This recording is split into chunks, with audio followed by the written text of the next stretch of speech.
है कि पानी सर से ऊंचा हो रहा है।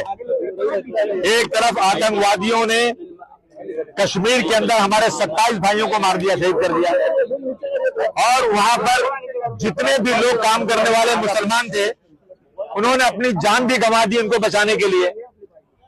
सारी दुनिया जानती है, जितने लोग टूरिस्ट गए थे सबका स्टेटमेंट आ रहा है कि कश्मीरी मुसलमानों ने हमारे लिए जो एहसान किया हम कभी भूल नहीं सकते।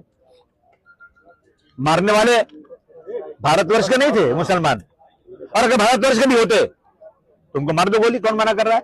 लेकिन एक आदमी गुनाह करेगा उसके बदले आप किसी को पकड़ोगे? और इतना बड़ा वो किया, एक आदमी ये नहीं खड़े होकर बोल रहा है कि वाह भाई वाह आदिल, तुमने क्या काम किया, नजाकत तुमने काम क्या किया, कैसे बचाया लोगों को, उसको बधाई आपको, ये कोई टीवी पे नहीं आगे बोल रहा है। और उसके बाद अभी कल बंबई में मैंने देखा 2 दिन पहले कि दादर में मुसलमानों को मार रहे हैं कि तुमको यहाँ दुकानें चलाए, जैसे उनके बाप की बंबई होगी। कानून किधर है? संविधान कहता है कि इस देश में रहने वाला कश्मीर से कन्याकुमारी तक कहीं भी जाकर रोजी रोटी कमा सकता है, लेकिन इसी मुंबई के अंदर वो मारा जा रहा है और तमाशा लोग देख रहे हैं।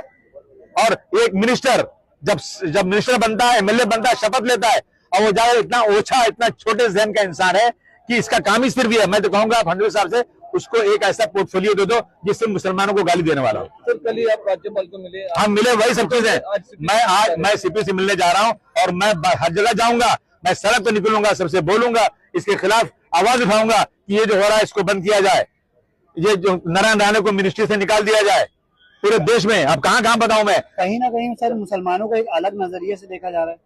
मुसलमानों को ये, इनको लगता है कि मुसलमानों को जितना अलग नजरिए से देखेंगे, जितना गाली देंगे, उतना हम सत्ता में बगैर कुछ किए हुए आ जाएंगे और हमसे कोई सवाल नहीं पूछेगा कि देश की बर्बादी हो रही है, देश का जो है इकोनॉमिकल हालत बिल्कुल खत्म हो चुकी है, महंगाई बढ़ती जा रही है, चाइना घुस करके हजारों किलोमीटर की जगह कब्जा कर चुका है, ये हो रहा है। उसके बाद आप जो सिर्फ और सिर्फ हिंदू मुस्लिम मंदिर मस्जिद कर रहे हैं, ये बंद होना चाहिए। मैं अपने हिंदू भाइयों से कहना चाहता हूं, वो देखिए दुनिया इसलिए बुरी है कि ज्यादा लोग ना चुपचाप बैठे हुए हैं।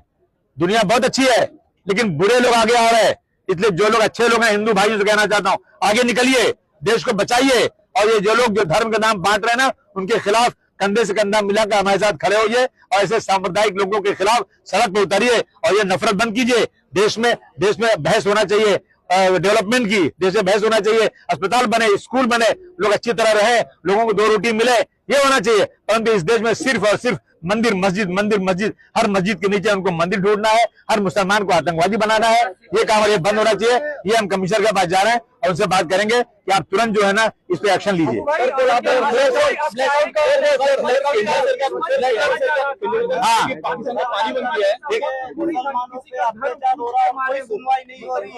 ये जो बात है वो विक्टिम की फैमिली से कही है कि धर्म पूछ के मारा गया, लेकिन इस पे सवाल खड़ा किया। दूसरी बात है कि चुनाव है, इस वजह से देखिए ऐसा है ना, उन्होंने धर्म पूछा या नहीं पूछा मुझे नहीं मालूम, लेकिन सब कह रहे धर्म पूछा, तो मैं मानता हूँ धर्म पूछा, लेकिन धर्म पूछा इसलिए पूछा धर्म उन्होंने कि यहाँ धर्म पूछेंगे ना तो मुसलमानों के साथ ज्यादती होगी। वो दुश्मन है देश के, वो नहीं चाहते हैं देश के अंदर अमन सुकून हो, वो नहीं चाहते कश्मीरी बेचारे रोजी रोटी कमा सके, इसलिए उन्होंने धर्म पूछा। कल आप राज्यपाल से मुलाकात किया, क्या कहा उन्होंने कहा कि हम जो है आपने जो कहा है हम जरूर एक नोट भेजेंगे उनको, सीएम साहब को, डिप्टी सीएम को, और आज सीएम साहब वहां जाने वाले उनके पास, उनसे डिस्कस भी करेंगे कि महाराष्ट्र का इलेक्शन ऑर्डर खराब हो रहा है, आप तुरंत जो स्टेटमेंट देंगे उसको रोकिए।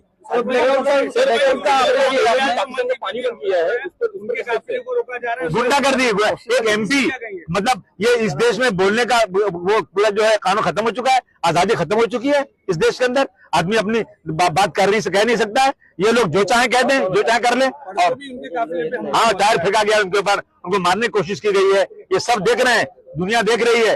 मैं कहना चाहता हूँ तमाम जो लोग दबे कुचले लोग हैं, खड़े हो जाओ सुमन जी के साथ। आलवी साहब कल आप गवर्नर से मुलाकात किया है, आज सीपी से मिल रहे हैं, गवर्नर का स्टेटमेंट आया कि जो विपक्षी दल है उसको लेकर राजनीति कर रहे हैं। विपक्षी दल राजनीति कर रहे हैं? गवर्नर साहब ने ऐसा कहा है। विपक्षी दल जो है ना वो सच्चाई सामने लाकर आईना दिखा रहा है। अब आईना देखें या ना देखें उनकी मर्जी, लेकिन हमारा वो काम हम करेंगे। वो सर कल ब्लैकआउट का आपने अपील किया है? जी हाँ बिल्कुल, सबसे मैं निवेदन कर रहा हूँ कि 9 बजे से 9:15 बजे रात तक आप सब लोग अपनी ऑफिस, अपने घर, जहां तक हो सकता है सब लोग बिजली बंद रखो, अंधेरे में रहो।